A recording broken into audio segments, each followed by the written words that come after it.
What's up, Culture Drop? I am Galen. Today is kind of a follow-up to my story time video around like how terrible leaders get promoted. But today we're going to be talking about how do you identify and what like metrics, how do you measure and promote people that are great leaders and make sure that you are only moving people up in an organization who are fantastic.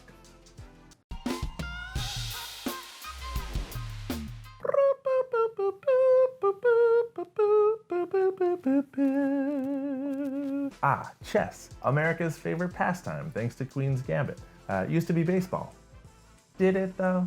Baseball? It's fine, people love baseball. But why a chessboard to talk about this point? Because it's strategic. The people that you elevate in your organization as leaders and the leaders that you already have that you continue to promote is strategic. You are making moves, and part of that as an organization is how do you identify the pieces that we have that are valuable? How do you identify the value of, right? And like the strategy behind like making moves in your organization of like elevating and promoting the right people throughout your organization. Another point that I want to make about this that's really important, and a lot of organizations miss this, is talent mapping, which I know is a very jargonish word, but what that means is going to the people inside your organization and having conversations with them on a regular basis about what do you want to do here? Where do you want to go next? You should be asking all of your people, like, what job do you see yourself in 2 years, in 5 years, in 10 years, right? And you should know that. You should be actively finding that out from your people so that you know as a leader and as an organization where people want to go. People who are like, I really want to be a leader, I really want to move up.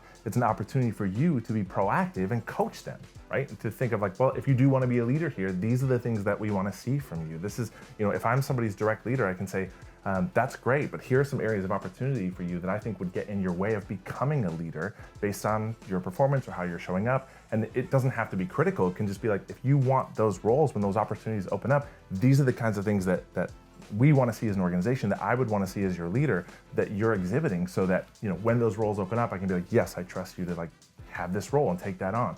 Another point, this one's very important for people who are already leaders inside organizations, and even if they're not, is one thing that should heavily be considered in terms of promoting somebody inside an organization is how does their team feel about them?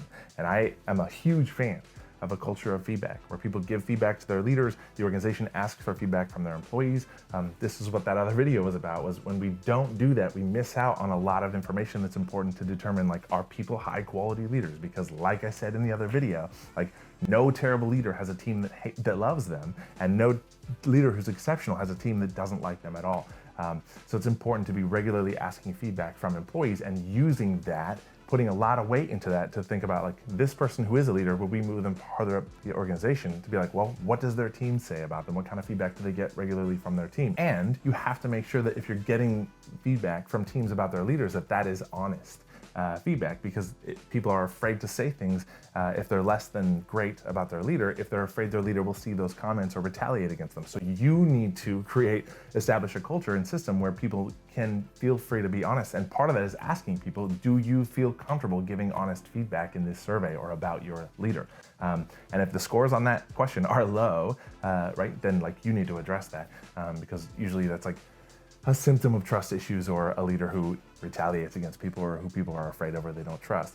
So again, it's like weighting that to consider whether or not you move somebody up in the organization is a huge factor. Last point I want to make about this, which is tied deeply into the work that I do, is that when you have a clearly established culture, and when I say culture, I don't mean trust, respect, integrity, I mean behaviors, a behavior-based sort of code of conduct of how people show up in the organization. And that's very clear about what are the ground rules in terms of behavior of people seeking out and asking for feedback, having short memories about other people's mistakes, right? About how we treat each other and show up and perform our roles. When we have a very clear code of conduct and culture, that should be what we base our performance evaluations on for employees around how they're showing up. But that is also a huge factor to consider about who to identify to move up in the organization. The employees that you have that are most in alignment with your culture and those behaviors, right, that are exhibiting all of those things that are very clear, that helps you identify this person is somebody who we want to move up in the organization.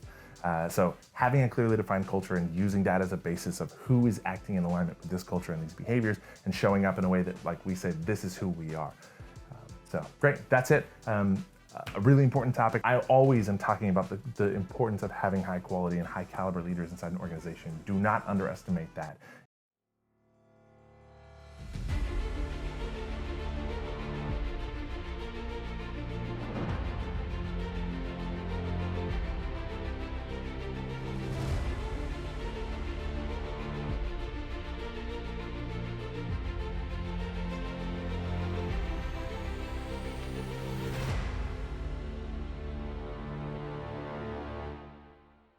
Thanks for watching and tuning in. Subscribe to our YouTube channel. We have our weekly email list, the Culture Drop. You can subscribe to that and get these emails right in your inbox. Follow our social media channels. Put out a lot of free content around being more awesome and building great teams.